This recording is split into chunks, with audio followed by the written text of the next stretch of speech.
Hi everyone, I am just talking to you about your work that you got set this week.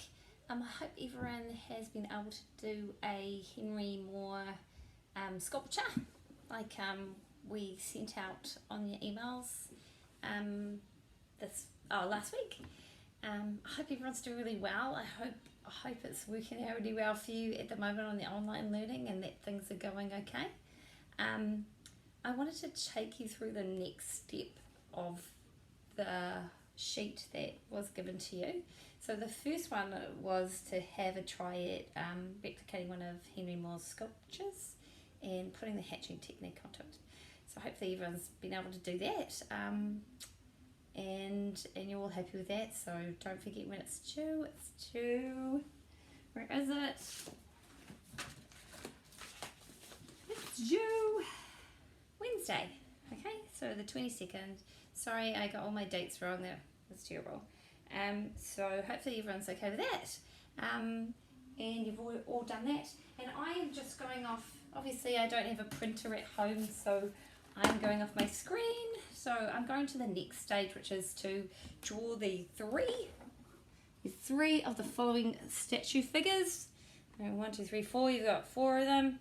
You can see some examples down the bottom here of that happening as well, like examples of how to do that. So you can see obviously one like basic SketchUps, then the hatching on it, then the backfill, the backlighting.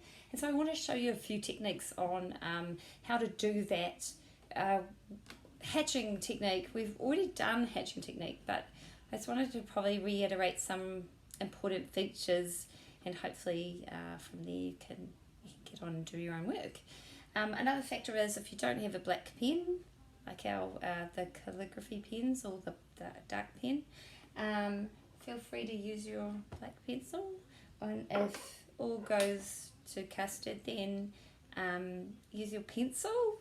Just try your best to get a dark. I've even used felts, to be honest. I have black felt in here somewhere, and I've used that to kind of colour in as well. So I can only find these ones, but yeah, you can use a black marker to get the same effects. But I don't have a calligraphy pen, so I've used my pencil instead. So please have a go at using that if you can. Okay, so I'm going to go take you through that now and sort out what it is that it's going to look like. So I've started one. Okay, so here we go. I've got one of the ones that I've done, and I'm just following the same system as you. I'm obviously just colouring things. Sorry guys. I'm colouring in the dark areas with my pencil. And I'm using that with the hatching technique. So a couple of things to look at with your hatching technique is to make sure it's uniform. So the first thing is, what I mean by uniform is you break your lines so they go the same way.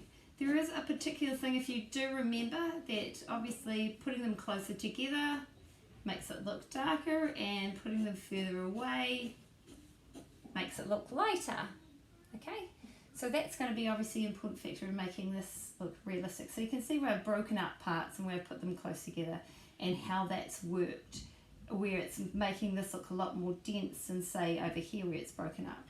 The other thing to remember about this is don't put them all in one line together so they're all the same width, but make sure that you're breaking it up so that they're all different lengths, and that way you can disperse nicely into the picture.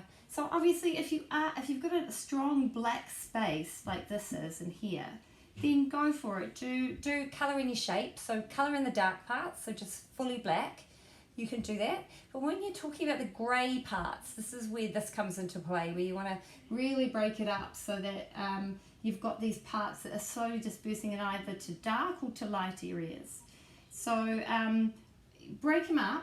Don't make them uniform. If you do that, you get these kind of funny shapes that you go, oh, I'm going this way, oh, now I'm going that way.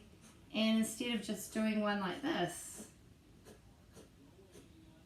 Okay, so just, make sure that you're doing it in a way that it actually works for the contours of your object. So if you have a look here, you can see I'm curving this way with the cut of the wood. And in this side, I'm curving concave to show you that there's a cut that goes inside that scoops in. So you can use them convex or concave. Just don't flick them around like this. This is just, that's not hatching, that's just flicking objects around, isn't it? So what you want to do is make sure they're nice and uniform. So we have talked about that before, so hopefully that reminds you about hatching. So you're filling all this in with hatching technique and trying to get those nice kind of built up areas as you can, just like Henry Moore does. And he uses a lot of cross hatching too, so you can bring in some of that side, those crosses that he brings into some of his work, into yours as well. And the way to do that is, once again, remember it's uniform. And then if you want to do cross hatching over the top, you're doing the same kind of uniform idea. Make sure you break your lines up, remember, don't make them all the same size, and you're breaking them up so you're getting that nice cross look to things. And that's how you can make it either darker, or you can build up a bit of space as well, to build up your picture. And then finally we see kind of back. You've got to do a little bit of background, hatching in the background.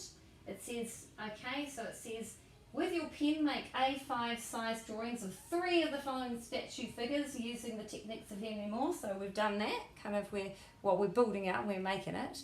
I've made it A3 because I wanted to show you it nice and big on this recording, but you will obviously put 3 on a page like this, okay? Because they're only A5 size, which is, a little smaller than your refill, like 2 can fit on your refill kind of thing. So you can put 3 on a page, an A3 page, okay? And then it says you can sketch up in pencil first and think about your hatching lines, follow the contour of the surface. So I was just talking about that, follow those shapes. Yep. And then it says use hatching in the background to make the edges stand out in contrast. So contrast means, it doesn't mean just black and white, it means that there are 2 colours or 2 tones that are very different than each other. So obviously black and white's a good example of that, because black is so dark and white is really light. So we're going to make contrast. So I'm building up this part of my background as a way to make that sculpture or the shape of the head stand out for you.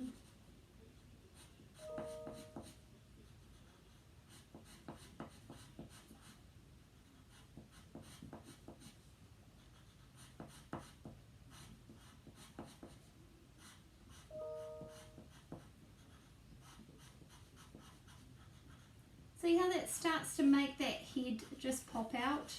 And you're starting to be able to see that nice shape or that curve of the face that I'm bringing into it. So just a little bit of background depth, like a little bit of background build up, really makes a difference to the effect, overall effect. And Henry Moore does that as well. If you Google him and you see some of his other sculpture drawings, you can see him doing some back filling in the background as well, to kind of allow you to allow that sculpture to stand out a little bit more. I hope this helps. Good luck. You've got 3 to do. We are going to have this due next week, and I will give you an email on the date at which that is. But please, on Wednesday, make sure that you're emailing me that beautiful Henry Moore sculpture that you've done. And then please get started on your 3 of the sculptures, because they're different, they're Pacifica sculptures, but using the Henry Moore technique and building up this hatching and background. Okay, so good luck, and I hope it goes well. I hope this helps, and if it doesn't, just get in contact with me on Teams. Okay, thanks guys, good luck, stay safe. All right, bye.